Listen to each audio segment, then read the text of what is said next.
très heureux que vous soyez venus aujourd'hui pour parler de la maïsculture, de la culture du soja et du projet initié par le chef de l'État et que la BAD est en train d'accompagner en Guinée.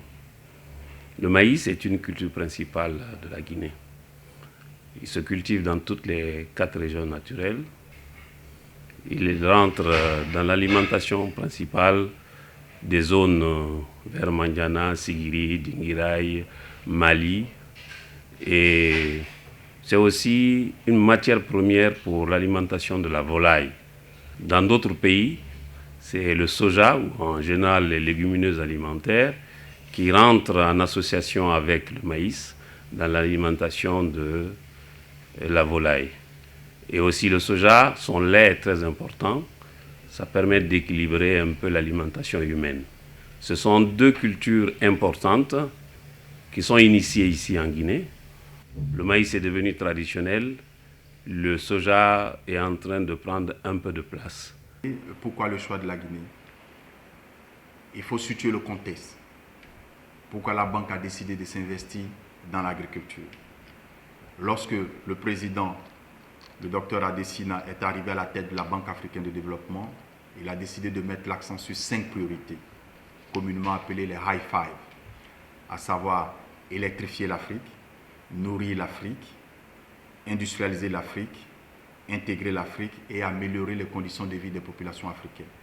Donc la deuxième grande priorité du groupe de la banque, c'est nourrir l'Afrique, dont l'objectif principal de cette stratégie, c'est d'aboutir à une transformation en profondeur de l'agriculture africaine, de telle sorte qu'on puisse réduire de façon importante la facture d'importation. L'Afrique doit investir davantage dans la technologie agricole, dans les méthodes d'augmentation de rendement agricole et faire de telle sorte que l'économie et les économies africaines soient fortement diversifiées. La Guinée a un potentiel énorme dans le secteur agricole. Environ 6,2 millions d'hectares de terres cultivables, dont uniquement 25% sont exploités. Vous convenez avec moi que le potentiel ne se mange pas. Lorsque le président de la République, le professeur Alpha Condé, chef de l'État, est arrivé à la tête de la Guinée, il a décidé de s'inscrire durablement dans une diversification de l'économie guinéenne qui était plus axée sur le secteur minier, en mettant maintenant cette fois-ci l'accent sur le secteur agricole. Donc la nouvelle stratégie du groupe de la Banque africaine de développement a décidé d'accompagner la Guinée sur le secteur agricole, bien entendu, mais aussi au niveau du secteur de l'énergie. Donc à l'issue des négociations avec les autorités guinéennes, en lien avec l'initiative présidentielle de développement rural, il a été convenu de choisir la Guinée pour mettre en valeur le potentiel agricole guinéen. Pourquoi le choix de la Haute-Guinée? D'abord, quand le président a été au Brésil, il a vu que les Brésiliens ont transformé presque leur savane en semis de maïs et de soja à travers l'agriculture de conservation. Alors, la Haute-Guinée a plus de 1 million d'hectares de savane. Je l'ai dit, ça varie de la savane herbeuse à la savane arbustive, selon le gradient de pluviométrie.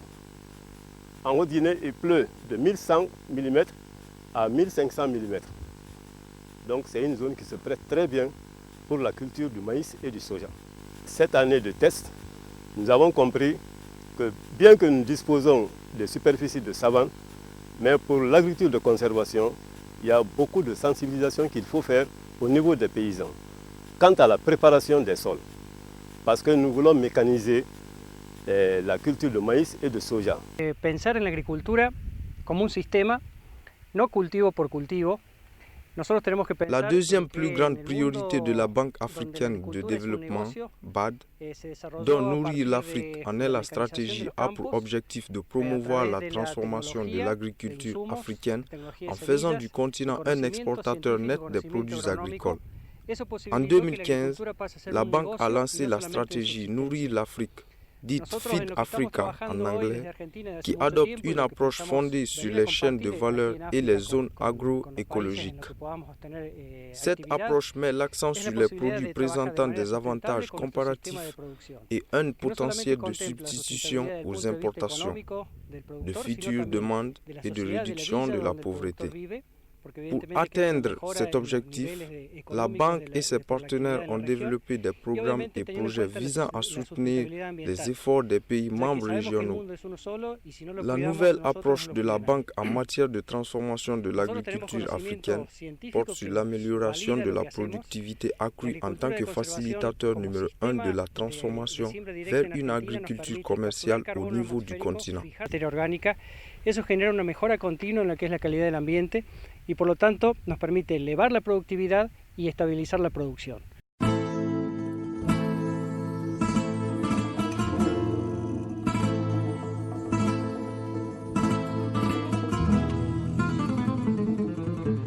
C'est un projet élaboré par la Banque africaine de développement en partenariat avec le gouvernement guinéen. Il s'agit d'installer pour cette première année 68,9 hectares répartis en 35,7 hectares de maïs et 33,2 hectares de soja. Ce projet intervient en Haute-Guinée, notamment dans la savane guinéenne, dans 3 préfectures pour une première année de démonstration. Il s'agit de Farana, Kankan et Sigiri. Le projet intervient à Farana où nous avons installé 12 hectares en maïs et 12 hectares en soja.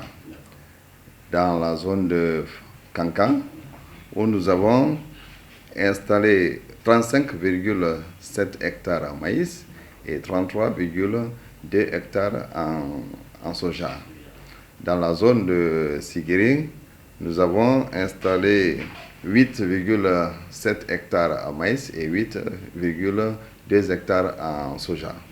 Cette première phase, c'était la composante d'identification d'un site dans l'environnement local pour pouvoir installer des parcelles d'expérimentation en Haute-Guinée.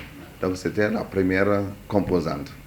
La deuxième composante, il s'agira d'identifier une nouvelle génération de producteurs, notamment les jeunes et les femmes. Et la troisième composante, c'est la formation des producteurs, leur montrer les itinéraires techniques de ces cultures, notamment le maïs et le soja. Maintenant, cette année a été une phase de démonstration. On a vu que ces 2 cultures se comportent très bien malgré le retard accusé dans leur installation. Entonces, estamos haciendo acá transferencia tecnológica, es difícil, ¿verdad vos? Transferencia tecnológica. Nous faisons des activités relatives au transfert de technologie, des systèmes de semi-directs. Nous devons adapter de connaissances, mais qui ne sont pas possibles d'être utilisées tout de suite comme nous les utilisons dans notre pays. Tout d'abord, nous devons comprendre les écosystèmes de la Guinée pour les adapter. Pour ça, tout d'abord, en un premier lieu, notre travail a été focalisé pour l'identification de la parcelle. Nous avons pris des échantillons de sol pour comprendre la fertilisation nécessaire. Tout ce travail a été fait dans les 3 parcelles identifiées, à Sigiri, Farana et à Kankan. No hicimos limpieza, después hicimos. Le choix de la Haute-Guinée, c'est d'abord à partir des conditions édapho-climatiques et aussi pour lutter contre la désertification.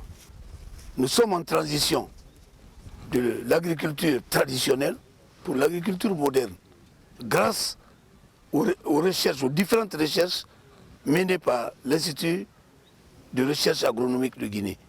Aujourd'hui, vous avez vu, c'est maïs et le soja. Non seulement le sol se prête, et seulement il y a quelques attaques de chenilles sur le champ, mais quand même vous avez vu déjà, avec toutes les techniques agricoles appliquées dans ce champ, vous avez vu déjà, ça se fait répercuter déjà sur la végétation des plans que vous voyez. Le terrain de Farana s'apprête, le climat s'apprête, le sol s'apprête. Cela a été concrétisé puisque les Argentins sont venus. Le directeur actuel de l'IRAG, qui était là, directeur du centre, les a dirigés d'abord pour apprécier les terrains, faire les choix, et ils ont évolué au niveau de l'Institut, une superficie de 10 hectares. Ils ont évolué au niveau de Tiro pour réaliser 20 hectares de soja. Et quand vous voyez la végétation de ce maïs-là et du soja-là, à l'heure-là, vous vous rendrez compte que vraiment, ici, c'est le maïs culture et la culture de soja sont dans leur terrain éligible. Cobri est une plateforme de prestations au service du monde rural. Elle est née de l'initiative présidentielle Appui au développement rural, qu'on appelle communément IPADER, et propose une panoplie de services, à savoir la vente des tracteurs, la location des machines agricoles, la vente des poussins d'un jour, la vente aussi des intrants agricoles, entre autres. On a mutualisé à travers une plateforme digitale les technologies disponibles de nos jours, afin qu'un agriculteur qui n'a pas forcément les moyens d'en acheter une machine agricole puisse bénéficier des prestations en louant selon ses besoins et ses moyens. À travers une mécanisation abordable, une mise à disposition des semences améliorées, un apport en fertilisants de qualité, ceci dans l'optique de faire de l'agriculture une activité enrichissante et lucrative, appelée globalement l'agro-business. À travers la Banque africaine de développement, TASSI a mis ses services au service de la Guinée et nous avons entamé les prestations du projet TASSI en Guinée juillet dernier. Nous nous sommes rendus à Kankan et Farana. Pour cette première phase, nous avons réalisé plus de 500 hectares en labour, pulvérisation et dolomie. IPADER et Westwind ont pu déployer des centaines de tracteurs à travers la Guinée. Pour le moment, nous avons 7 sites. Chaque site contient des trentaines de machines labour surface et des machines moissonneuses batteuses. J'interpelle nos hommes d'affaires.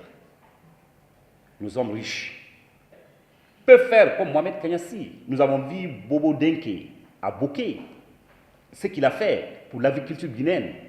Un seul homme d'affaires, je le dis, un seul homme d'affaires guinéen peut nourrir toute la Guinée. En termes de production agricole, vous savez, nos producteurs à la base, c'est des petits exploitants agricoles. C'est des paysans qui n'ont pas assez de moyens, vu le manque de ces moyens. Ils ne parviennent pas à mettre en valeur un certain nombre d'hectares qu'ils veulent réellement. Le maxi, ça ne dépasse pas les 3 hectares. Pour un meilleur rendement, il faut impérativement l'apport du paquet technologique de façon suffisante. Pour 1 hectare de maïs, il faut nécessairement 3 sacs du NPK, 2 sacs d'urée technique et l'apport, bien entendu, du produit phyto, notamment 4 litres d'herbicide total et 4 litres d'herbicide sélectif. Il faudrait mécaniser la production agricole. Lorsque vous exercez l'agriculture, vous avez beaucoup plus de chances de réussite que si vous partez dans les mines. Et moi, je suis dans l'agriculture depuis 2004. Quand j'ai pris ma retraite, je suis venu à Séguérine. En ce moment, je fais 162 hectares de riz. Et ce projet maïs hybride et soja, c'est un projet qui découle de l'initiative présidentielle. Ce projet, comme vous le savez, la culture du soja n'est pas tellement répandue en Guinée. Autant le maïs hybride. Ce sont des cultures qui sont intensément rentables. Donc, moi, je n'ai pas de problème, par exemple, pour m'engager dans une telle initiative. Je gagne en moyenne 3000 sacs de 100 kg par an.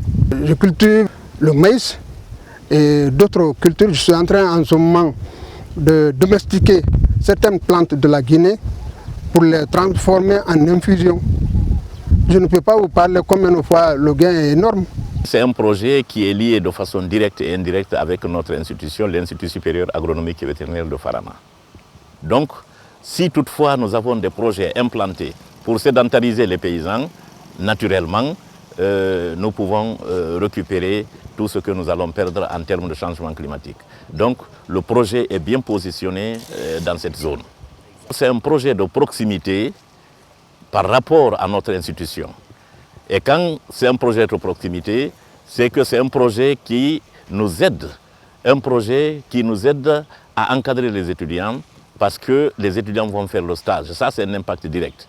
Et aussi, nos enseignants-chercheurs qui vont œuvrer au niveau de ce projet, leur niveau académique va monter et naturellement, le niveau académique de l'institution va monter et aussi, ça augmente naturellement notre crédibilité.